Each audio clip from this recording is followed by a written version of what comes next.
കർത്താവിൽ സ്നേഹം നിറഞ്ഞ പ്രിയപ്പെട്ട ദൈവമക്കളെ, തിരുവെഴുത്തിലെ ഏതു വചനത്തിനു മുമ്പിലും ദുഷ്ടൻ്റെ സാമ്രാജ്യം നിലം പൊത്തുക തന്നെ ചെയ്യും. അതിൻ്റെ മർമ്മമറിഞ്ഞ് ഒരു വചനം പ്രയോഗിക്കാൻ ഒരു ദൈവ പൈതൽ പഠിച്ചു കഴിഞ്ഞാൽ തനിക്ക് ബോധ്യങ്ങൾ കിട്ടിയ വചനത്തിൻ്റെ നിലപാടുകളുടെ മുമ്പിൽ ഒരിക്കലും സാത്താന് തൻ്റെ കോട്ട പിന്നീട് പണിതുയർത്താൻ കഴിയത്തില്ല. യേശുവിൻ്റെ നാമവും ദൈവത്തിൻ്റെ വചനവും കൈമുതലാക്കിയ ഒരു ദൈവ പൈതലിനെ സംബന്ധിച്ചിടത്തോളം ആ വ്യക്തിയെ പൂട്ടാൻ ഈ ലോകത്തിലെ ഒരു ശക്തിക്കും സാധിക്കില്ല. ഇന്ന് നമ്മൾ ആത്മീക യുദ്ധവുമായി ബന്ധപ്പെട്ടിരിക്കുന്ന ഒരു വേദഭാഗത്തിൻ്റെ രഹസ്യങ്ങളാണ് വിചിന്തനം ചെയ്ത് പ്രാർത്ഥിക്കാൻ പോകുന്നത്. നിങ്ങൾ നേരിടുന്ന ക്രൈസിസുകളുടെ മുമ്പിൽ ഒരു ജയാളിയായി നിലകൊള്ളുവാൻ ഇന്നത്തെ ദൂതിൻ്റെ കേൾവി നിങ്ങളെ ഒത്തിരി സഹായിക്കും. അതുകൊണ്ട് മറ്റെല്ലാ തിരക്കുകളെക്കാളും ഉപരിയായി ആദിയോടൊപ്പം ഇന്നത്തെ ദൂതിലേക്ക് ശ്രദ്ധ ചെലുത്തണമെന്ന് ഞാൻ നിങ്ങളോട് ആത്മാർത്ഥമായിട്ട് തന്നെ ആവശ്യപ്പെടുന്നു. നമുക്ക് ആരംഭിക്കാം. എല്ലാവർക്കും ഇന്നത്തെ പ്രവചന ദൂതിലേക്ക് വലിയവനായ നമ്മുടെ കർത്താവായ യേശു ക്രിസ്തുവിൻ്റെ സമുന്നതമായ നാമത്തിൽ സന്തോഷപൂർവ്വം സ്നേഹവന്ദനം. ലൈഫ് ചേഞ്ചർ പ്രോഫറ്റിക് സഭകളുടെ ക്രിസ്തീയ വന്ദനവും ഇത്തരണത്തിൽ അറിയിക്കട്ടെ. ഞാൻ pastor Christy P John, life changer prophetic സഭകളുടെ സീനിയർ പാസ്റ്ററും നിങ്ങളുടെ സ്വന്തം സഹോദരനും യേശുവിൻ്റെ മകനുമാണ്. ഇന്നത്തെ ഈ ദൂതിലേക്ക് നാം കടക്കുമ്പോൾ വിശുദ്ധ ലൂക്കോസിൻ്റെ സുവിശേഷം 10-ാം അധ്യായത്തിൻ്റെ 17, 18, 19, 20 വചനങ്ങൾ തന്നെയാണ് വീണ്ടും ആധാരമായി കർത്താവ് എനിക്ക് നൽകിയിരിക്കുന്നത്. ഇന്നലത്തെ പ്രവചന ആലോചനയും ആ വചനത്തിൽ നിന്ന് തന്നെയായിരുന്നു കർത്താവ് നമുക്ക് നൽകിയിരുന്നത്. യേശു തിരഞ്ഞെടുത്ത ശിഷ്യന്മാർ ദൗത്യത്തിനായിട്ട് പോയിട്ട് പെട്ടെന്ന് മടങ്ങി വന്നു. കർത്താവിനോട് അവർ പറഞ്ഞു, അങ്ങ് ഞങ്ങളെ ഏൽപ്പിച്ച അസൈൻമെൻറ്റ് എനിക്ക് കംപ്ലീറ്റ് ചെയ്യുവാൻ കർത്താവെ സാധിച്ചു. അങ്ങയുടെ നാമത്തിൽ ഭൂതങ്ങൾ ഞങ്ങൾക്ക് കീഴടങ്ങുന്നു. 70 പേരാണ് സന്തോഷത്തോടെ മടങ്ങി വന്നത്. യേശു അവരോട് എപ്പോഴും വാക്യം പറഞ്ഞു, സാത്താൻ മിന്നൽ പോലെ ആകാശത്തിൽ നിന്ന് വീഴുന്നത് ഞാൻ കണ്ടു. അതായത് ശിഷ്യന്മാർ പോയപ്പോൾ അവർ കണ്ടത് ഭൂതങ്ങളുടെ കീഴടങ്ങലാണ്. പക്ഷേ യേശു പറയുന്നത് കേവലം ഒരു മനുഷ്യനിൽ നിന്നും ഒരു ദുരാത്മാവ് പുറത്തേക്ക് പോയപ്പോൾ ഞാൻ കണ്ടത് കേവലം ഒരു ഭൂതത്തിൻ്റെ കീഴടങ്ങൽ മാത്രമല്ല, സാത്താൻ്റെ സാമ്രാജ്യത്തിൻ്റെ തന്നെ വീഴ്ചയായിരുന്നു ഞാൻ കണ്ടത്. അതായത് സാത്താനി ലോകത്തിൻ്റെ പതനമാണ് യേശു തൻ്റെ ശിഷ്യന്മാരുടെ വാക്കുകൾ കേൾക്കുന്ന സമയം കണ്ടുകൊണ്ടിരുന്നത്. ഭൂതങ്ങൾ ഞങ്ങൾക്ക് കീഴടങ്ങുന്നുവെന്ന് ശിഷ്യന്മാർ പറയുമ്പോൾ അവർ കണ്ടത് ഒരു പ്രാദേശിക ആത്മീക വിജയമായിരുന്നു. ചില കുടുംബങ്ങളുടെ വിടുതലായിരുന്നു. ചിലയിടത്തു മാത്രമുള്ള ചില വ്യക്തികളുടെ ഡെലിവറൻസുകളായിരുന്നു. എന്നാൽ യേശു അതിനേക്കാൾ ആഴമുള്ള ഒരു വലിയ കാര്യമാണ് കണ്ടത്. സാത്താൻ വീഴുന്നത് ഞാൻ കണ്ടോ? ഇന്ന് ലോകത്ത് ബലവാൻ എന്ന് കരുതുന്ന ഒരാൾ ഇടറി വീഴുന്നത് കണ്ടാൽ ആ കാഴ്ച ഒരു വീഡിയോ ക്ലിപ്പാണെങ്കിൽ അത് വൈറലാകും. ഒരു രാഷ്ട്രീയ നേതാവോ ഒരു സെലിബ്രിറ്റിയോ ഒരു പോകുന്ന വഴിയിൽ കാലിടറി വീണാൽ ആ വീഴ്ചയുടെ വീഡിയോ പെട്ടെന്ന് തന്നെ മില്യൺസ് ഓഫ് പീപ്പിൾ പെട്ടെന്ന് ഷെയർ ചെയ്ത് കാണും. സാത്താൻ അത്രയും കാലം ഞാൻ വാഴുന്നവനാണെന്ന് പറഞ്ഞ് നിൽക്കുന്ന നേരത്താണ് അവൻ്റെ സാമ്രാജ്യത്തിൻ്റെ അടിവേര് പറിക്കാൻ കർത്താവ് ഒരു ചുണക്കുട്ടികളായ 70 പേരെ തൻ്റെ നാമത്തിൻ്റെ അധികാരം കൊടുത്ത് അങ്ങോട്ട് വിട്ടത്. അവർ ചെന്നു കർത്താവ് ഏൽപ്പിച്ച് ശുശ്രൂഷ ചെയ്തു. കൂടുതലൊന്നുമല്ല, തങ്ങളുടെ ബലത്തിലല്ല, അവർ പറഞ്ഞത് യേശുവിൻ്റെ നാമമായിരുന്നു. തങ്ങളുടെ പേരുണ്ടാക്കാനല്ല അവർ പോയത്, തങ്ങളെ അയച്ച യേശുവിൻ്റെ നാമം ഉപയോഗിക്കാൻ അവർ പോയത്. ആ നാമം ഉപയോഗപ്പെടുത്തിയപ്പോൾ സാത്താൻ വീണുപോയി. ഇവിടെ ഒരു വലിയ തിയോളജിക്കൽ ഷിഫ്റ്റ് ഉണ്ട്. ശിഷ്യന്മാർ കേവലം ഒരു ഇൻസിഡൻറ്റിനെ മാത്രമാണ് കണ്ടത്. പക്ഷേ യേശു ആ സംഭവങ്ങളുടെ പിന്നിലെ ദൈവരാജ്യത്തിൻ്റെ മഹത്വത്തെയാണ് കണ്ടത്. ആമേൻ. ശിഷ്യന്മാർ ഒരു മനുഷ്യനിൽ നിന്ന് ഒരു ദുരാത്മാവ് പുറത്തു പോകുന്നതാണ് കണ്ടത്. എന്നാൽ യേശു അതിൻ്റെ ഉള്ളിൽ കണ്ടത് ദൈവത്തിൻ്റെ രാജ്യം ഇരുട്ടിൻ്റെ അധികാരത്തെ ആക്രമിച്ച് കടന്നു കയറുന്ന ഒരു കാഴ്ചയാണ് കണ്ടത്. അതുകൊണ്ടാണ് യേശു പറഞ്ഞത് സാത്താൻ വീണിരിക്കുന്നു. ഇത് കേവലം ഒരു ഡെലിവറൻസ് മിനിസ്ട്രിയുടെ മാത്രമായിട്ടുള്ളൊരു വിജയമല്ല. ഇതൊരു ദൈവരാജ്യത്തിൻ്റെ അസാധാരണമായ ശോഭയായിട്ട് നമുക്ക് കാണാൻ കഴിയുന്നു. സാത്താൻ വീണു. ഇതൊരു ആത്മീക യാഥാർത്ഥ്യത്തിൻ്റെ പ്രഖ്യാപനമാണ്. ഇവിടെ നമുക്കൊരു പ്രധാനപ്പെട്ട ദൈവശാസ്ത്ര ചോദ്യം വരും. യേശു സംസാരിച്ചത് സാത്താൻ്റെ പഴയ വീഴ്ചയെക്കുറിച്ചാണോ, അല്ലെങ്കിൽ ശിഷ്യന്മാരുടെ ശുശ്രൂഷയിലൂടെ പ്രകടമായ സാത്താൻ്റെ ആ നേരത്തെ പരാജയത്തെക്കുറിച്ചാണോ? ദൈവവചന പണ്ഡിതന്മാർ ഈ വചനത്തെ വ്യത്യസ്തമായ രീതിയിൽ വ്യാഖ്യാനിച്ചിട്ടുണ്ട്. പ്രത്യേകിച്ച് പഴയ നിയമത്തിലെ യെശയ്യാ പ്രവാചകൻ്റെ പുസ്തകം 14-ാം അധ്യായവും എസെക്കിയേൽ 28 ഒക്കെ ഉദ്ധരിച്ചുകൊണ്ട് പല ക്രിസ്തീയ പഠനങ്ങളും ഇതിൻ്റെ ഭാഗമായിട്ട് നടക്കുന്നുണ്ട്. എന്നാൽ ലൂക്കോസിൻ്റെ സുവിശേഷം 10-ാം അധ്യായത്തിൻ്റെ ഈ 18-ാമത്തെ വാക്യം ശിഷ്യന്മാരുടെ ദൗത്യവും ദൈവരാജ്യത്തിൻ്റെ കടന്നുവരവുമാണ് രേഖപ്പെടുത്തിയിരിക്കുന്നത്. അതുകൊണ്ട് ഇവിടെ യേശു പ്രഖ്യാപിക്കുന്നത് നിങ്ങളിപ്പോൾ അനുഭവിച്ച ഈ അധികാരത്തിൻ്റെ പ്രകടനം സാത്താൻ്റെ രാജ്യം തകർന്നുകൊണ്ടിരിക്കുന്നതിൻ്റെ അടയാളമാണെന്നുള്ളത് തന്നെയാണ്. ഇന്ന് രാവിലെ ഞാൻ നിങ്ങളോട് പറയട്ടെ, നിങ്ങളുടെ കണ്ണിൻ്റെ മുമ്പിൽ ഒരു രോഗി യേശുവിൻ്റെ നാമത്താൽ സൗഖ്യമാകുന്നതും, യേശുവിൻ്റെ നാമത്താൽ നിങ്ങൾ പ്രാർത്ഥിച്ചൊരു വിഷയത്തിന് ഉത്തരം കിട്ടുന്നതും, യേശുവിൻ്റെ നാമം പറയുമ്പോൾ ഒരു ബന്ധനം അഴിയുന്നത് നിങ്ങൾ കാണുമ്പോൾ അവിടെ കേവലം ഒരു മനുഷ്യൻ്റെ വിടുതലോ ഒരു കുടുംബത്തിൻ്റെ കാര്യം നടന്നതോ എന്നത് മാത്രമല്ല അവിടെ വെളിപ്പെടുന്നത്. ദൈവത്തിൻ്റെ രാജ്യമാണ് അവിടെ വെളിപ്പെടുന്നത്. ആമേൻ. കർത്താവിൻ്റെ രാഷ്ട്രം അവിടെ എസ്റ്റാബ്ലിഷ്ഡ് ആയിരിക്കുന്നു എന്നതാണ് നമ്മൾ മനസ്സിലാക്കേണ്ടത്. നിങ്ങളുടെ വീട്ടിലൊരു വിടുതൽ നടന്നിട്ടുണ്ടോ? ദൈവരാജ്യം നിങ്ങളുടെ വീട്ടിൽ വന്നിരിക്കുന്നു. നിങ്ങൾക്കൊരു രോഗസൗഖ്യം കിട്ടിയിട്ടുണ്ടോ? യേശുവിൻ്റെ രാജ്യം നിങ്ങളുടെ വീട്ടിൽ, നിങ്ങളുടെ ശരീരത്തിന്മേൽ പ്രവർത്തിച്ചു തുടങ്ങിയിരിക്കുന്നു. കർത്താവേ, നിന്റെ നാമത്തിൽ. അപ്പോൾ നമുക്കൊരു ചോദ്യം ഇവിടെ ഉണ്ട്. യേശുവിൻ്റെ നാമം ഒരു മാന്ത്രിക നാമമാണോ? അല്ല. യേശുവിൻ്റെ നാമം ഒരു മന്ത്രശക്തിയല്ല. ശിഷ്യന്മാർ പറഞ്ഞു, അങ്ങയുടെ നാമത്തിൽ. ഇതാണ് വചനത്തിൻ്റെ ഹൃദയമെന്ന് പറയുന്നത്. അവർ പറഞ്ഞില്ല ഞങ്ങളുടെ ശക്തിയാൽ ഇത് നടക്കുന്നുവെന്ന്. അവർ പറഞ്ഞത് കർത്താവേ, അങ്ങയുടെ നാമത്തിൽ ഇത് നടക്കുന്നു എന്നുള്ളതാണ്.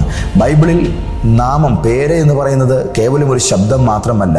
ഒരു വ്യക്തിയുടെ പേരെന്ന് പറയുമ്പോൾ ആ വ്യക്തിയുടെ അധികാരം, ആ വ്യക്തിയുടെ സ്വഭാവം, ആ വ്യക്തിയുടെ അവകാശങ്ങൾ, ആ വ്യക്തിയുടെ പ്രാതിനിധ്യം, ഇതെല്ലാം അവിടെ തെളിയുന്നുണ്ട്. അപ്പോൾ യേശുവിൻ്റെ നാമത്തിൽ എന്ന് പറയുമ്പോൾ അവിടെ യേശു എന്ന വ്യക്തിയുടെ അധികാരമാണ് വെളിപ്പെടുന്നത്. യേശു എന്ന വ്യക്തിയുടെ സ്വഭാവ സവിശേഷതയാണ്. യേശു എന്ന വ്യക്തിയുടെ മേലുള്ള ആത്മീക അവകാശങ്ങളാണ്. യേശു എന്ന വ്യക്തിയുടെ ദൈവരാജ്യ പ്രാതിനിധ്യങ്ങളാണ് അവിടെ വെളിപ്പെടുന്നത്. അപ്പോൾ യേശുവിൻ്റെ നാമത്തിൽ എന്ന് പറഞ്ഞാൽ ഞാൻ ശക്തനായതിനാൽ എന്നല്ല എൻ്റെ അർത്ഥം. ഞാൻ യേശുവിൻ്റെ അധികാരത്തെ പ്രതിനിധീകരിക്കുന്നു എന്നുള്ള എൻ്റെ അർത്ഥം. അതിനാൽ ഈ ഒരു ഡെലിവറൻസിൻ്റെ യാഥാർത്ഥമായ ശക്തി ഇത് ചെയ്യുന്ന ശുശ്രൂഷകൻ്റെ ശബ്ദമല്ല, ശുശ്രൂഷകൻ്റെ വ്യക്തിത്വമല്ല, അയാളുടെ പ്രശസ്തിയല്ല. യേശുവിൻ്റെ അധികാരമാണ് ഇവിടെ ഉന്നതമായി നിൽക്കുന്നത്.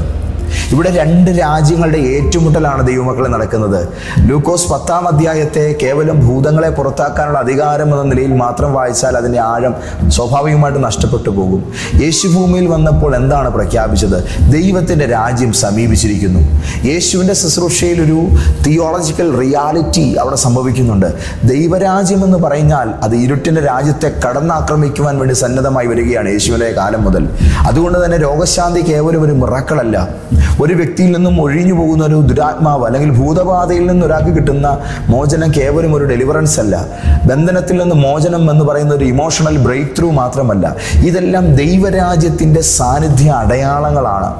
യേശു സാത്താനെക്കുറിച്ച് വീഴുമെന്ന് പറഞ്ഞില്ല, അവൻ വീണു എന്നാണ് പറഞ്ഞത്. ഇതാണ് ഇതിൽ ഏറ്റവും ശക്തമേറിയ വചനമെന്ന് രണ്ടാമത് ഞാൻ പറയാൻ ആഗ്രഹിക്കുന്നു. ഒന്നാമത് യേശുവിൻ്റെ നാമമാണെങ്കിൽ, രണ്ടാമത് ഇവിടുത്തെ ഏറ്റവും പവർഫുൾ ആയിട്ടുള്ള വേർഡ് സാത്താൻ വീണു എന്നത് തന്നെയാണ്. നിങ്ങൾ ഈ വാക്യം പറയേണ്ടതായിട്ടുണ്ട് നിങ്ങളുടെ നാവുകൊണ്ട്. സാത്താൻ വീണു. എല്ലാവരും ആ വാക്യം പറഞ്ഞേ. ദുഷ്ടൻ വീണു, പിശാച് വീണുപോയി. അവൻ ഇപ്പോൾ നിലനിൽക്കുന്നവനല്ല, അവൻ വീണുപോയവനാണ്. യേശുവിൻ്റെ നാമത്തിൽ അവൻ വീണു. എല്ലാവരും പറഞ്ഞേ, യേശുവിൻ്റെ നാമത്തിൽ പിശാച് വീണു. യേശുവിൻ്റെ നാമത്തിൽ ദുഷ്ടൻ തകർന്നു. യേശുവിൻ്റെ നാമത്തിൽ പിശാച് പരാജയപ്പെട്ടു. ആമേൻ. ക്രിസ്തുയേശുവിൻ്റെ പ്രവൃത്തിയിൽ സാത്താൻ്റെ പരാജയം ഭാവിയിലെ ഒരു അനിശ്ചിതത്വ സാധ്യത മാത്രമല്ല, യേശുവിൻ്റെ രാജ്യത്വത്തിൽ ഇപ്പോൾ തന്നെ അതിനോ ആരംഭം കുറിക്കപ്പെട്ടിരിക്കുന്നതായിട്ടാണ് നമ്മൾ ഈ വചനത്തിൽ കാണുന്നത്. ക്രിസ്തു രാജ്യത്തിൽ പിശാചിൻ്റെ പരാജയം നടന്നു കഴിഞ്ഞിരിക്കുന്നു. ഭാവിയിൽ ഇനി എന്നോ നടക്കാൻ പോകുന്നൊരു കാര്യമായിട്ടല്ല ബൈബിൾ ഇതിനെ അവതരിപ്പിക്കുന്നത്. ദുഷ്ടൻ പരാജയപ്പെട്ടിരിക്കുന്നു. യേശുവിൻ്റെ രാജ്യത്തിൽ അത് സംഭവിച്ചു കഴിഞ്ഞിരിക്കുന്നു. കാൽവറി ക്രൂശിൽ യേശുവിൻ്റെ മരണ പുനരുദ്ധാനങ്ങളിൽ ഇത് കൂടുതലായി വെളിപ്പെടുകയായിരുന്നു. കൊലോസി ലേഖനം 2-ാം അധ്യായം 15-ാം വാക്യത്തിലേക്ക് നമ്മൾ വരുമ്പോൾ വാഴ്ചകളെയും അധികാരങ്ങളെയും ആയുധവർഗം വെപ്പിച്ചു എന്ന് തന്നെ നമ്മൾ കാണുന്നുണ്ട്. എബ്രായ ലേഖനം 2-ാം അധ്യായത്തിൻ്റെ 14-ാമത്തെ വാക്യത്തിലേക്ക് വരുമ്പോൾ മക്കൾ ജഡരക്തങ്ങളോടുകൂടിയവരാകയാൽ അവനും അവനെ പോലെ ജഡരക്തങ്ങളോടുകൂടിയവനായി വന്ന് മരണത്തിൻ്റെ അധികാരിയായ പിശാചിനെ തൻ്റെ മരണത്താൽ നീക്കി ജീവപര്യന്തം മരണഭീതിയിൽ അടിമകളായിരുന്നവരെയൊക്കെയും വിടുവിച്ചുവെന്ന് എഴുതിയിരിക്കുന്നു. 1 യോഹന്നാന്റെ ലേഖനം 3-ാം അധ്യായത്തിൻ്റെ 8-ാമത്തെ വാക്യത്തിൽ പിശാചിൻ്റെ പ്രവൃത്തികളെ അഴിക്കുവാൻ തന്നെ ദൈവത്തിൻ്റെ പുത്രൻ പ്രത്യക്ഷനായി എന്ന് നമ്മളിവിടെ കാണുന്നു. അതായത് കാൽവറി ക്രൂശ് എന്ന് പറയുന്നത് സാത്താൻ്റെ അധികാരത്തിന് എതിരായിട്ടുള്ളതായ യേശു ക്രിസ്തുവിൻ്റെ നിർണായകമായ വിജയ മേഖലയാണ്. അപ്പോൾ ഈ ഒരു കാര്യങ്ങളൊക്കെ അവതരിപ്പിക്കുമ്പോഴും പലരും ചോദിക്കും, പാസ്റ്റർ ഇപ്പോഴും പിശാച് പ്രവർത്തിക്കുന്നില്ലേ? സാത്താൻ ഇപ്പോഴും പിന്നെ എന്തുകൊണ്ടാണ് നിലകൊള്ളുന്നത്? ഇതൊരു വലിയൊരു തിയോളജിക്കൽ ക്വസ്റ്റ്യൻ തന്നെയാണ്. ദൈവമക്കളെ, അവൻ വീണു, പക്ഷെ അവൻ്റെ പ്രവർത്തനം അവസാനിച്ചിട്ടില്ല. ആമേൻ, ഹല്ലേലൂയ. അതായത് ദൈവരാജ്യം ഇതിനോടകം വന്നിരിക്കുന്നു. പക്ഷെ അതിൻ്റെ പൂർണ്ണമായ പ്രകടനം ഇനിയും വരാനുണ്ട്. ഇനിയും അനേകർ യേശുവിലേക്ക് വരാനുണ്ട്. ഇനിയും അനേക കുടുംബങ്ങൾ പാപമോചനം പ്രാപിക്കുവാനുണ്ട്. ഇനിയും അനേക രാജ്യങ്ങൾ കർത്താവിലേക്ക് തിരിയുവാനുണ്ട്. യേശുക്രിസ്തു വിജയം സ്ഥാപിച്ചിരിക്കുന്നു. പക്ഷേ അതിൻ്റെ അവസാനത്തെ വിധി ഇനിയും പൂർണ്ണമായി നടപ്പിലാക്കപ്പെട്ടിട്ടില്ല. അതുകൊണ്ട് ഇത് നടപ്പിൽ വരുത്തുവാൻ ദൈവം ഈ ഭൂമിയിൽ തൻ്റെ വിജയം കൊടുത്തൊരു ഏജൻസിയെ നിർത്തിയിട്ടുണ്ട്. തൻ്റെ ജയവും അധികാരവും കൊടുത്ത് ഒരു സമൂഹത്തെ ദൈവം നിർത്തിയിട്ടുണ്ട്. ആ സമൂഹത്തിൻ്റെ പേരാണ് ദൈവത്തിൻ്റെ സഭ. അതുകൊണ്ട് ദൈവസഭയുടെ ജീവിതത്തിൽ, ഒരു ദൈവ പൈതലിൻ്റെ ജീവിതത്തിൽ യേശുക്രിസ്തു നൽകിയ ഈ വിജയം നിലനിർത്തിക്കൊണ്ട് തന്നെ ഇനിയും പൈശാചിക മേഖലകൾക്ക് നേരെയുള്ള പോരാട്ടവും അവർ തുടരുന്നതായിട്ട് നമുക്ക് കാണാൻ കഴിയും. അപ്പോൾ ഒരേ സമയം ജയാളികളായവർ അടുത്ത പ്രൊവിഡൻസ് കൂടെ തങ്ങളുടെ ടെറിറ്ററിയിലേക്ക് പിടിച്ചടക്കുവാൻ വേണ്ടി നടത്തുന്ന ഒരു പടയോട്ടം പോലെ ആത്മീക പോരാട്ടത്തെ നമുക്ക് കാണാൻ കഴിയുന്നുണ്ട്. ഏകരായി വിശ്വാസത്തിലേക്ക് വന്നവർ തങ്ങളുടെ ഒപ്പമുള്ളവരെ കൂടെ ഈ ദൈവകൃപയിലേക്ക് എത്തിക്കുവാൻ പോരാടുന്നു. ആമേൻ, ഹല്ലേലൂയ. തകർന്നു പോയവർ ഈ കർത്താവിനാൽ രക്ഷ നേടുമ്പോൾ തങ്ങളെപ്പോലെ തകർന്നു പോയ മറ്റുള്ളവരോട് യേശുവിനെ കുറിച്ച് പറഞ്ഞ് സത്യസുവിശേഷത്തിന്റെ സന്തോഷത്തിലേക്ക് മറ്റുള്ളവരെ കൂടെ എത്തിക്കുവാൻ പരിശ്രമിക്കുന്നു. അങ്ങനെ വരുമ്പോൾ നിലവിലുള്ള വിജയകരമായ ക്രിസ്തുവിൻ്റെ പ്രകാശരാജ്യം ഇരുട്ടിൻ്റെ രാജ്യത്തിലേക്ക് കടന്നു കയറി അവിടെ അടിമകളായി കിടക്കുന്നവരെ സ്വതന്ത്രരാക്കി ക്രിസ്തു രാജ്യത്തിൻ്റെ വിജയത്തിലേക്ക് പിന്നെയും കൂട്ടിച്ചേർക്കുന്ന ആ വലിയ വളർച്ചയെ നമുക്കവിടെ കാണാൻ കഴിയുന്നുണ്ട്. ദൈവമക്കളെ, ഇതൊക്കെ നടക്കുമ്പോഴും ഒരു വലിയ അപകടം ഇന്നത്തെ ആത്മീക ലോകത്തുണ്ട്. ഈ അധികാരങ്ങൾ നമ്മുടെ മേൽ വെളിപ്പെടുമ്പോൾ നമ്മൾ അതിലങ്ങ് മതിമറന്ന് സന്തോഷിക്കും. നമുക്ക് അധികാരം നൽകിയ നമ്മുടെ അധികാരദാതാവിനെ പലപ്പോഴും നമ്മൾ മറന്നുപോകും. ലൂക്കോസിന്റെ സുവിശേഷം 10-ാം അധ്യായത്തിന്റെ 20-ാമത്തെ വാക്യത്തിൽ യേശു ഉടനെ തന്നെ ഒരു കറക്ഷനും കൂടെ അവിടെ നൽകുന്നുണ്ട്. നിങ്ങൾക്കത് മുമ്പിൽ പിശാചുക്കൾ, ഭൂതങ്ങൾ നിങ്ങളുടെ മുമ്പിൽ കീഴടങ്ങുന്നതിലല്ല നിങ്ങൾ സന്തോഷിക്കേണ്ടത്. നിങ്ങളുടെ പേരുകൾ സ്വർഗത്തിൽ എഴുതിയിരിക്കുന്നതിലായിരിക്കണം നിങ്ങൾ സന്തോഷിക്കേണ്ടത്. ഇത് അത്യന്തം പ്രധാനപ്പെട്ട ഒരു വസ്തുതയാണ്. ശിഷ്യന്മാർക്ക് ലഭിച്ച ഈ അതോറിറ്റി യാഥാർത്ഥ്യമായിരുന്നു. എന്നാൽ യേശു അവരുടെ ഈ ഐഡന്റിറ്റി അതോറിറ്റിയേക്കാൾ ഉയർന്നതായിട്ട് പ്രഖ്യാപിച്ചു. എന്താണ് ശിഷ്യന്മാർക്ക് ലഭിച്ചിരിക്കുന്ന ഐഡന്റിറ്റി? അതായത് നിനക്ക് ഭൂതത്തെ പുറത്താക്കാൻ കഴിയുന്നു എന്നുള്ള പേരല്ല ശിഷ്യന്മാർക്ക് കിട്ടിയിരിക്കുന്ന ഐഡന്റിറ്റി. നിനക്ക് രോഗശാന്തി നടത്താൻ കഴിയുന്നു എന്നുള്ളതല്ല നമുക്ക് കിട്ടിയിരിക്കുന്ന ഐഡന്റിറ്റി. നമ്മൾ ദൈവത്തിൻ്റെ മക്കളായി മാറിയിരിക്കുന്നു എന്നുള്ളതാണ്. അതായത് ഇത് നമുക്ക് യേശു നിമിത്തം ലഭിച്ചിരിക്കുന്നു എന്നുള്ളതാണ് നമ്മുടെ ഐഡന്റിറ്റി. ദൈവ പൈതലേ, നിങ്ങൾക്ക് ഏതെങ്കിലും ഒരു പിശാചിനെ പുറത്താക്കാൻ കഴിയുന്നു എന്നതല്ല നിങ്ങളുടെ ഏറ്റവും വലിയ മഹത്വം. നീ യേശു ക്രിസ്തുവിൻ്റെതാണ് എന്നുള്ളതാണ് നിന്റെ മഹത്വം. ഞാൻ യേശുവിനാൽ സ്വീകരിക്കപ്പെട്ടവനാണ് എന്നുള്ളതാണ് നമ്മുടെ ഗ്ലോറി. ആമേൻ, ഹല്ലേലൂയ. നമുക്ക് നമ്മളിൽ തന്നെ ഒന്നും പുകഴുവാനില്ല. ഇന്നത്തെ ശുശ്രൂഷ മേഖലകളിൽ ഒരുപാട് അപകടങ്ങളുടെ ഒരു പരീക്ഷണം ഒളിഞ്ഞിരിപ്പുണ്ട്. ഒരു ശുശ്രൂഷകരൊക്കെ ആദ്യമേ പറഞ്ഞു തുടങ്ങുന്നത് യേശു ശക്തനാണെന്നാണ്. പിന്നീട് യേശുവിൻ്റെ നാമത്തിൽ ശക്തിയുണ്ട്. പിന്നീട് ദൈവം എന്നെ ഉപയോഗിക്കുന്നു. അതിൻ്റെ അവസാനം അപകടകരമായൊരു സ്ഥിതി, എനിക്ക് ശക്തിയുണ്ട്. ഇവിടെയാണ് ശുശ്രൂഷ ക്രിസ്തു കേന്ദ്രീകൃതത്തിൽ നിന്ന് ഒരു മാനുഷിക തലത്തിലേക്ക് അതിൻ്റെ ആ ഒരു പവർ മാറിപ്പോകുന്നത്, അതിൻ്റെ ശ്രദ്ധ ഷിഫ്റ്റായി പോകുന്നത്. നമ്മളിൽ നിന്ന് തന്നെ വരുന്നത് പോലെ നമ്മൾ പലപ്പോഴും സങ്കല്പിക്കുകയാണ്. കൊരിന്ത്യർ ലേഖനത്തിൽ പൗലോസ് ശ്ലീഹ പറയുന്നുണ്ട്, ഞങ്ങളിൽ നിന്ന് തന്നെ വരുന്നത് പോലെ സങ്കല്പിക്കുവാൻ ഞങ്ങൾ പ്രാപ്തന്മാരല്ല. ആമേൻ. ആദ്യത്തെ മുടന്തനെ സഭ സൗഖ്യമാക്കുമ്പോൾ, പത്രോസും യോഹന്നാനും കൂടെ ആദ്യത്തെ മുടന്തനെ എഴുന്നേൽപ്പിക്കുമ്പോൾ, ആ മുടന്തൻ സൗഖ്യമായതിൻ്റെ അത്ഭുതത്തിൽ എല്ലാവരും ആ ദൈവദാസന്മാരെ സൂക്ഷിച്ചു നോക്കുമ്പോൾ അവിടെ പത്രോസ് ലിഹായും യോഹന്നാനും കൂടെ ഒരു ചോദ്യം ചോദിക്കുന്നുണ്ട്. ഞങ്ങളുടെ ശക്തി കൊണ്ടോ ഞങ്ങളുടെ ഭക്തി കൊണ്ടോ ഈ മുടന്തനെ നടക്കുമാറാക്കി എന്ന നിലയിൽ നിങ്ങൾ ഞങ്ങളെ നോക്കുന്നത് എന്തേന്ന് അവർ ചോദിക്കുന്നു. അതായത് നമ്മുടെ ശക്തിയാലോ നമ്മുടെ ഭക്തിയാലോ നമ്മുടെ പ്രാർത്ഥനയുടെ മഹത്വത്താലോ നമ്മുടെ പ്രസംഗത്തിൻ്റെ സുഖത്താലോ ഒന്നും അല്ല ഒരു ദൈവപ്രവൃത്തി നടക്കുന്നത്. അത് നടക്കുന്നത് യേശു ക്രിസ്തുവിനാലാണ്. ദൈവ പൈതലേ, ലൂക്കോസിന്റെ സുവിശേഷം 10-ാം അധ്യായത്തിന്റെ ഈ 17 മുതൽ 20 വരെയുള്ളതായ ഈ 3-4 വചനങ്ങൾ നമ്മളെ പഠിപ്പിക്കുന്നത് എന്താണ്?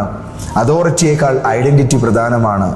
നമ്മുടെ ജീവിതത്തിലും നമ്മുടെ ശുശ്രൂഷയിലും നടക്കുന്ന ഏത് മാനിഫെസ്റ്റേഷനേക്കാളും യേശു ക്രിസ്തുവാണ് പ്രധാനപ്പെട്ടത്. നമ്മുടെ മേൽ വെളിപ്പെടുന്ന ഏത് പവറിനേക്കാളും നമ്മളോട് കൂടെയുള്ള കർത്താവിൻ്റെ പ്രസൻസ് ആണ് പ്രധാനപ്പെട്ടത്. യേശു ശിഷ്യന്മാർക്ക് പാമ്പുകളെയും തേളുകളെയും ചവിട്ടുവാനുള്ള അധികാരം നൽകി. പാമ്പുകളെയും തേളുകളെയും ശത്രുവിൻ്റെ സകല ബലത്തെ ചവിട്ടുവാൻ ഞാൻ നിങ്ങൾക്ക് അധികാരം തരുന്നു. യേശുവിടെ ഒരു കാര്യം പറഞ്ഞു, അധികാരം അത് ശത്രുവിൻ്റെ ശക്തിയുടെ മേൽ. പക്ഷേ അതോറിറ്റി നമ്മുടേതായ സ്വതന്ത്ര ശക്തിയല്ല, അത് ക്രിസ്തുവിൽ നിന്നുള്ളതായ ഒരു ഡെലിഗേറ്റഡ് അതോറിറ്റി ആയിട്ടാണ് കർത്താവ് അതിനെ വിശേഷിപ്പിക്കുന്നത്. അതായത് ഒരു രാജാവ് തൻ്റെ ഒരു പട്ടാളക്കാരൻ്റെ കയ്യിൽ അല്ലെങ്കിൽ തൻ്റെ ഒരു സേവകൻ്റെ കയ്യിൽ തൻ്റെ ഒരു മുദ്ര കൊടുത്തു വിടുകയാണ്. ഈ ദൂതൻ്റെ കയ്യിലെ മുദ്ര പലപ്പോഴും അയാളുടെ സ്വന്തമല്ല, അത് രാജാവ് കൊടുത്തതാണ്. അത് ദൂതൻ്റെ സ്വന്തമല്ല, അത് അവൻ്റെ സ്വന്തം രാജ്യത്വമല്ല. രാജാവിൻ്റെ അധികാരത്തിൻ്റെ പ്രാതിനിധ്യം മാത്രമാണ് അയാളുടെ കയ്യിലിരിക്കുന്നത്. സഭയുടെ അതോറിറ്റി ക്രിസ്തുവിൻ്റെ അതോറിറ്റിയുടെ പ്രാതിനിധ്യമാണ്. നമ്മുടെ കൈകളിലുള്ള ഏത് വിലപ്പെട്ട ശുശ്രൂഷയും, നമ്മുടെ പ്രാർത്ഥനയാൽ നടക്കുന്ന ഏത് വിലപ്പെട്ട കാര്യവും നമ്മുടെ കഴിവിൻ്റെ റിസൾട്ട് അല്ല, നമ്മുടെ മിടുക്കിൻ്റെ തെളിവല്ല. അത് കാൽവറിയിൽ മാനവലോകത്തിന് വേണ്ടി രക്തം ചീന്തി മരിച്ച ജീവന്റെ നാഥനായ യേശുക്രിസ്തുവിൻ്റെ വിജയത്തിൻ്റെ പ്രതിഫലനമാണ്. ഹല്ലേലൂയ. ഇന്ന് ഏറ്റവും ആഴത്തിലുള്ള ഒരു യാഥാർത്ഥ്യം ഈ വചനത്തോടനുബന്ധമായി നിങ്ങൾ മനസ്സിലാക്കണമെന്നുള്ളതിനാലാണ് ഈ ദൂതോടെ ഞാൻ നിങ്ങൾക്ക് നൽകുന്നത്. ദൈവത്തിൻ്റെ മക്കളെ, യുദ്ധത്തിൻ്റെ കേന്ദ്രം നമ്മളും സാത്താനുമല്ല. ഹല്ലേലൂയ. നമ്മളും സാത്താനും എന്നൊരു വിഷയം ബൈബിളിൽ ഒരിക്കലും ഉറപ്പിച്ച് പറയുന്നില്ല. പകരം ക്രിസ്തുവും ഇരുട്ടിൻ്റെ രാജ്യവും തമ്മിലാണ് യുദ്ധം. നാം ക്രിസ്തുവിൻ്റെ ശരീരമായി അവൻ്റെ വിജയത്തിൽ പങ്കാളികളാകുന്നു. നമ്മളും പിശാചും തമ്മിൽ ആണെങ്കിൽ അവിടെ കഥ മാറി, നമ്മളെന്തോ സംഭവമാണ്. നോ, ഒരിക്കലും അങ്ങനെയല്ല. കർത്താവായ യേശു ക്രിസ്തുവിൻ്റെ പക്ഷത്ത് നമ്മൾ നിൽക്കുന്നത് കൊണ്ട്, നമ്മുടെ ജീവിതത്തിൻ്റെ കാരണം യേശു ആയതുകൊണ്ട്, നമ്മൾ യേശുവിൻ്റെ സാമ്രാജ്യത്തിലായതുകൊണ്ട്, യേശുവും ഇരുട്ടിൻ്റെ ലോകവും തമ്മിലുള്ളതായ ഈ ഒരു പോരാട്ടത്തിൽ ആമേൻ, നമ്മൾ കർത്താവിൻ്റെ ഒപ്പമായതിനാൽ നമ്മൾ വിജയത്തിൽ പങ്കാളികളാകുന്നു. അതുകൊണ്ട് നമ്മൾ ഇന്ന് പറയേണ്ടത് എന്താണ്? ഞാൻ സാത്താനെ പരാജയപ്പെടുത്തിയെന്നല്ല, മറിച്ച് യേശു ക്രിസ്തു ജയിച്ചു, ഞാൻ അവൻ്റെ വിജയത്തിൽ പങ്കാളിയാണ് എന്ന് വേണം നമ്മൾ പറയാൻ. ഇതൊരു ചെറിയ വ്യത്യാസമല്ല, മുഴുവൻ ശുശ്രൂഷയുടെയും തിയോളജി തന്നെ അവിടെ മാറുകയാണ്. ഹല്ലേലൂയ. ശിഷ്യന്മാർ ഭൂതങ്ങളുടെ കീഴടങ്ങൾ കണ്ടു, യേശു സാത്താൻ്റെ വീഴ്ച കണ്ടു. അവർ ഒരു മാനിഫെസ്റ്റേഷൻ കണ്ടു. എന്നാൽ യേശു ഒരു കിങ്ഡം റിയാലിറ്റി കണ്ടു. അവരൊരു ഡെലിവറൻസ് കണ്ടു. പക്ഷേ യേശു ഒരു പുതിയ മുന്നേറ്റത്തെ തന്നെ അവിടെ കണ്ടു. ഹല്ലേലൂയ. ശിഷ്യന്മാർ ഒരു അതോറിറ്റിയെ അനുഭവിച്ചു. പക്ഷേ യേശു തൻ്റെ രാജ്യത്വത്തിൻ്റെ വ്യാപനം കണ്ടു. അതുകൊണ്ട് ഇന്ന് രാവിലെ സഭയുടെ പ്രഖ്യാപനം, ഞങ്ങളുടെ ശക്തിയല്ല, യേശു ക്രിസ്തുവിൻ്റെ ശക്തിയാണത്. ഞങ്ങളുടെ പേരല്ല, യേശുവിൻ്റെ നാമമാണ് ഇവിടെ ഉയർന്നിരിക്കുന്നത്. നമ്മുടെ മഹത്വമല്ല, നമുക്ക് വേണ്ടി ക്രൂശിതനായി മരിച്ചുയർത്ത ക്രിസ്തുവിൻ്റെ മഹത്വമാണ് ഇവിടെ ഉയരുന്നത്. ഇത് നമ്മളുടെ രാജ്യത്വമല്ല, ഇത് ദൈവത്തിൻ്റെ രാജ്യമാണ്. ഹല്ലേലൂയ. അവസാനം സാത്താൻ വീണു, ക്രിസ്തു ജയിച്ചു, ദൈവരാജ്യം വന്നിരിക്കുന്നു, സഭ അതിന് സാക്ഷിയായി നിൽക്കുന്നു. യേശുവിൻ്റെ നാമം ഇന്നും പരമാധികാരമാണ്. ഹല്ലേലൂയ. ഈ ലൂക്കോസ് 10-ാം അധ്യായത്തിൻ്റെ 17 മുതൽ 18 വരെയുള്ള വചനങ്ങൾ കേവലം ഒരു ഡെലിവറൻസ് വേഴ്സ് മാത്രമല്ല, അത് ക്രിസ്തുയേശുവിൻ്റെ രാജ്യത്വം, ഇരുട്ടിൻ്റെ അധികാരത്തെ കീഴടക്കുന്നതിൻ്റെ ഒരു കിങ്ഡം ഡിക്ലറേഷനാണ്. ഇന്ന് ഈ ദൈവിക ദൂത് കേൾക്കുന്ന സകലരോടുമായിട്ട് ഞാൻ പറയുന്നു, നിങ്ങളിൽ യേശുവിൻ്റെ നാമം ഉപയോഗിച്ചുകൊണ്ട് എന്തോ ആയിത്തീരാമെന്നല്ല ചിന്തിക്കേണ്ടത്. ഈ നാമം ഉരുവിടുന്ന ഒരുവൻ ഞാൻ ക്രിസ്തുവിൻ്റെ പക്ഷത്താണ് എന്നും ശക്തിയും അധികാരവും മഹത്വവും യേശുവിന് മാത്രമാണ് എന്നുള്ളതായ ബോധ്യത്തിൽ വേണം ആ യേശുനാമം ഉരുവിട്ടുകൊണ്ട് തൻ്റെ ആത്മീക യുദ്ധങ്ങളിൽ കർത്താവിൻ്റെ പക്ഷത്ത് നിന്ന് പോരാടുവാൻ. ഹല്ലേലൂയ. ഇവിടെ ജയമുണ്ടാകുമ്പോൾ ഞാൻ ജയിച്ചു എന്നുള്ളതല്ല, ക്രിസ്തു ജയിച്ചിരിക്കുന്നു, ഞാൻ അവിടുത്തെ ജയത്തിൽ പങ്കാളിയായി മാറുന്നു. ഇന്ന് നമ്മളിലേക്കുള്ളതായ മഹത്വത്തെ നാം വെട്ടിക്കളഞ്ഞിട്ട് അത് ക്രിസ്തു മഹത്വത്തിൻ്റെ ഭാഗമാണ് എന്ന് തിരിച്ചറിയുമ്പോൾ ഒരു പാമ്പും ഒരു തേളും ഒരു ശത്രുവിൻ്റെ ബലവും നമുക്കൊരിക്കലും ഒരു ദോഷവും ചെയ്യുകയില്ല. പലപ്പോഴും തിരിച്ചടികൾ ഉണ്ടാകുന്നുവെന്ന് പലരും പറയാറുണ്ട്. അവിടെ ചെന്ന് പ്രാർത്ഥിച്ചു, തിരിച്ചു വന്നപ്പോൾ തിരിച്ചടി ഉണ്ടായി. അവിടെ ചെന്നൊരു ദുരാത്മാവിനെ പുറത്താക്കി, അന്നേരം വീട്ടിലെ 10 ഗ്ലാസ് പൊട്ടിപ്പോയി. അവിടെ ചെന്ന് രോഗശാന്തി നടത്തി, ഞാൻ ആശുപത്രിയിലായി, പലരും പറഞ്ഞ് ഞാൻ കേട്ടിട്ടുണ്ട്. അപ്പോൾ എന്നോട് പലരും ചോദിച്ചിട്ടുണ്ട്, തിരിച്ചടികൾ എന്തുകൊണ്ടാണ് പാസ്റ്റർ ഉണ്ടാകുന്നത്? തിരിച്ചടികൾ ഉണ്ടാകില്ല എന്ന് ബൈബിൾ തീർച്ചയായിട്ടും പറയുന്നു. ഒരു ദോഷവും വരുത്തത്തില്ല എന്ന് പറഞ്ഞു. പിന്നെ എന്തുകൊണ്ട് ദോഷങ്ങൾ വരുന്നു? ബൈബിൾ പറഞ്ഞത് തന്നെയാണ്. ഇവിടെ മഹത്വം നിങ്ങൾക്കല്ല, യേശുവിൻ്റെ നാമത്തിനാണ്. ആ തിരുനാമത്തിൻ്റെ മഹത്വത്തിനായിട്ട് നിങ്ങൾ ശുശ്രൂഷ ചെയ്തൊരു വ്യക്തിയാണെങ്കിൽ, ആ തിരുനാമത്തിന് വേണ്ടി നിൽക്കുന്ന ഒരാളാണെങ്കിൽ, ആ നാമം നിങ്ങളെ പോറ്റും പരിപാലിക്കും. അല്ല, സ്വന്തം പേരിന് വേണ്ടിയാണ് നിങ്ങളിതൊക്കെ കാട്ടിക്കൂട്ടുന്നതെങ്കിൽ അതിൻ്റെ പുറകിലുള്ള യുദ്ധങ്ങളും പരിണിത ഫലങ്ങളും നിങ്ങൾ നന്നായിട്ട് നിന്നുകൊള്ളും. ദൈവമക്കളെ, മഹത്വം ദൈവത്തിന് മാത്രമാണ്, നമുക്കല്ല. നമ്മുടെ കഴിവിനാലോ നമ്മുടെ ശക്തിയാലോ ഭക്തിയാലോ അല്ല ഒന്നും നടക്കുന്നത്. ഒരു ദൈവ പൈതലിനൊരു വിടുതലോ ഒരു മഹത്വമോ ഉണ്ടാകുമ്പോൾ അവിടെ പറയപ്പെടുന്ന ഒരു സാക്ഷ്യത്തിൽ നമ്മളെന്ന് പറയുന്ന വ്യക്തിക്ക് എന്തെങ്കിലും ഒരു ഗ്ലോറി കയറി വരുന്നുണ്ടെങ്കിൽ, ഒരു അപകടം പൊങ്ങി വരുന്നുണ്ടെന്നുള്ളതായ കാര്യം നമ്മൾ മനസ്സിലാക്കിക്കൊള്ളണം. ആദിമസഭയുടെ ഒരു സാക്ഷ്യം ഞാൻ നിങ്ങളോട് പറഞ്ഞു. ശിഷ്യന്മാർ ആദ്യത്തെ മുടന്തനെ നടത്തി കഴിഞ്ഞപ്പോൾ അവർ പറഞ്ഞ ആ ഒരു വാക്ക് അപ്പോസ്തല പ്രവൃത്തിയിൽ വളരെ വ്യക്തമായിട്ട് അവരവിടെ രേഖപ്പെടുത്തിയിരിക്കുന്നത് ഞാൻ നിങ്ങളെ വായിച്ച് കേൾപ്പിച്ചല്ലോ. ഇത് ഞങ്ങളുടെ ഭക്തിയാലോ ഞങ്ങളുടെ ശക്തിയാലോ. കണ്ടോ ആ വചനം? അപ്പോസ്തല പ്രവൃത്തി 3:12 വാക്യം. അത് കണ്ടിട്ട് പത്രോസ് ജനങ്ങളോട് പറഞ്ഞത്, ഇസ്രായേൽ പുരുഷന്മാരെ, ഇതെങ്കിൽ ആശ്ചര്യപ്പെടുന്നത് എന്ത്? ഞങ്ങളുടെ സ്വന്തം ശക്തി കൊണ്ടോ ഭക്തി കൊണ്ടോ ഇവനെ നടക്കുമാറാക്കി എന്ന പോലെ ഞങ്ങളെ ഉറ്റുനോക്കുന്നതും എന്ത്? കണ്ടോ, ഞങ്ങളുടെ കാര്യപ്രാപ്തി കൊണ്ടല്ല ഇതൊന്നും നടന്നത്, ഞങ്ങളുടെ മിടുക്കനായല്ല ഇതൊന്നും സാധിച്ചത്. ഹല്ലേലൂയ. ദൈവമക്കളെ, ഞാൻ എത്ര മനോഹരമായ കോട്ടിട്ടാലും ഒരു ദൈവപ്രവൃത്തി നടക്കില്ല. ഞാൻ എത്ര നന്നായിട്ട് പ്രസംഗിച്ചാലും ഒരു പരിപാടി നടക്കുകയില്ല. ഞാൻ പ്രഖ്യാപിക്കപ്പെടുന്ന നാമം യേശുവിൻ്റേതാണെങ്കിൽ, കാൽവരി ക്രൂശിൽ നമുക്ക് വേണ്ടി ജീവൻ നൽകിയ രക്ഷകൻ തീരുമാനിച്ചാൽ ആ നാമത്തിന് മഹത്വത്തിനായി അവിടുന്ന് കാര്യങ്ങളെ ചെയ്യും. ഒന്നും നമ്മുടെ കഴിവല്ല, എല്ലാം യേശുവിൻ്റെ കൃപയാണ്. ഒന്നും നമ്മുടെ പ്രാപ്തിയല്ല, സകലതും ദൈവത്തിൻ്റെ ദാനമാണ്. ഇന്ന് നിങ്ങൾക്ക് കിട്ടുന്ന ഓരോ അനുഗ്രഹങ്ങളെയും നിങ്ങളുടെ ദൈവം ചെയ്യുന്ന ഓരോ ശുശ്രൂഷകളെയും നോക്കിക്കൊണ്ട് മഹത്വവും സാക്ഷ്യവും കർത്താവിന് തന്നെ കൊടുക്കുവാൻ നിങ്ങൾ തയ്യാറായിക്കൊള്ളുക. ഇന്നത്തെ ദൂത് ഒരുപക്ഷെ അല്പം കൂടെ ആത്മീക ശുശ്രൂഷയിലൊക്കെ നിലകൊള്ളുന്നവരെ ആയിരിക്കാം ഇത് സ്പർശിച്ചിട്ടുണ്ടാകുക. പക്ഷെ എന്തുകൊണ്ട് ഞാനിത് കേട്ടു എന്നൊരു ചിന്ത നിങ്ങളുടെ ഉള്ളിൽ കാണും. ഒറ്റ കാരണമേ ഉള്ളൂ.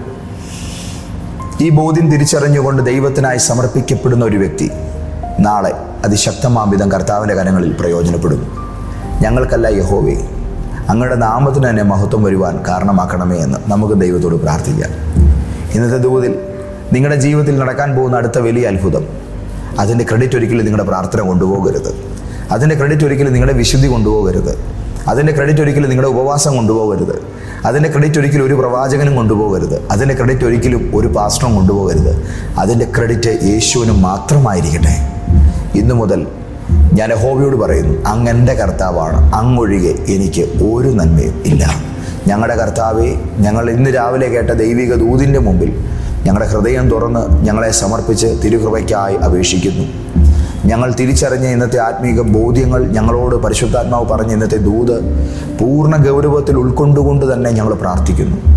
തിരുനാമം മഹത്വപ്പെടുവാൻ ഇത് കാരണമായി തീരണം. അനേകർക്കിതൊരു കണ്ണു തുറക്കപ്പെടലിന് കാരണമാക്കണമേ. യേശുവിൻ്റെ മഹത്വമേറിയ നാമത്തിൽ തന്നെ ആമേൻ. കർത്താവ് നിങ്ങളെ അനുഗ്രഹിക്കട്ടെ. ഈ വരുന്ന സാറ്റർഡേ നമുക്കൊരു സ്പെഷ്യൽ ഡെലിവറൻസ് ക്ലാസ് ഉണ്ട്. അതിൽ പങ്കുചേരുവാൻ ആഗ്രഹിക്കുന്നവർ മുൻകൂട്ടി രജിസ്റ്റർ ചെയ്യേണ്ടതായിട്ടുണ്ട്. നിങ്ങൾക്ക് ഈ താഴെ കാണുന്ന നമ്പറിൽ അതിൻ്റെ വിശദാംശങ്ങൾ ലഭിക്കും.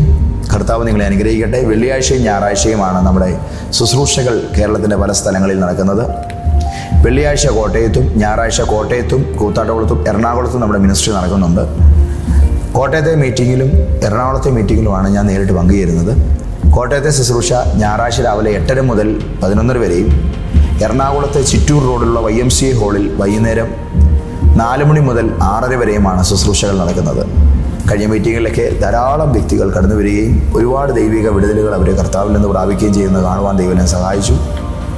നിങ്ങൾ വരിക പ്രിയപ്പെട്ടവരെ. യേശു നമ്മളെ സ്പർശിക്കും. കർത്താവിൻ്റെ വചനം നമ്മളെ സ്വതന്ത്രമാക്കും. കർത്താവ് നിങ്ങളെ ഒരുപാട് അനുഗ്രഹിക്കട്ടെ. ദൈവപിതാവിൻ്റെ സ്നേഹവും യേശുരാജാവിൻ്റെ കൃപയും പരിശുദ്ധ റൂഹായുടെ കൂട്ടായ്മയും നിങ്ങളോടുകൂടെ ഉണ്ടായിരിക്കുമാറാകട്ടെ. ആമേൻ, ആമേൻ, ആമേൻ.